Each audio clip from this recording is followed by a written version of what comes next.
Hi, Gail.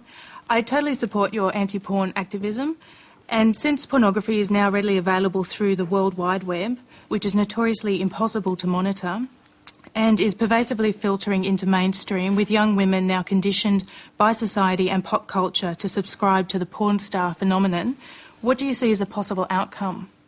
Where were you when I was looking for a synopsis for my book? That's wonderful. Where do I see it going and coming from? I think that what's happening is that increasingly, as you say, pornography is now filtering into mainstream society.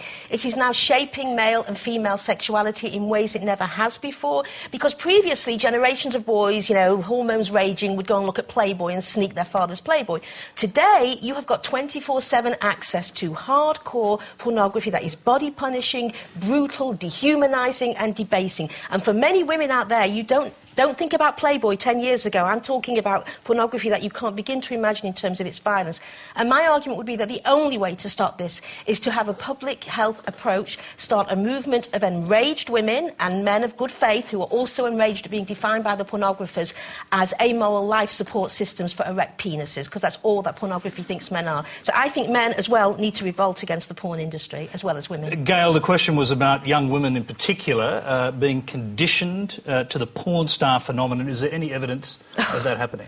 Evidence everywhere you go. Let me tell you one of the biggest single piece of evidence that I know, what I see from my students, is that how many women do you know in the audience who basically have full bikini Brazilian waxes? Come on, young women.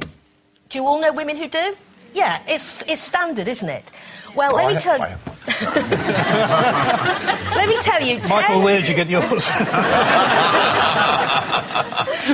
10, 15 years ago, this was basically unheard of. And when I saw that happening in pornography 10 years ago, I remember saying, you are going to see young women doing this now because the boys that they are having sex with are going to want them to do this because this is what they're masturbating to and this is what they're getting used to. And then, of course, the women's magazines are coming in and saying it's good grooming, which is really basically getting you ready for the men who then want you to have sex with them and look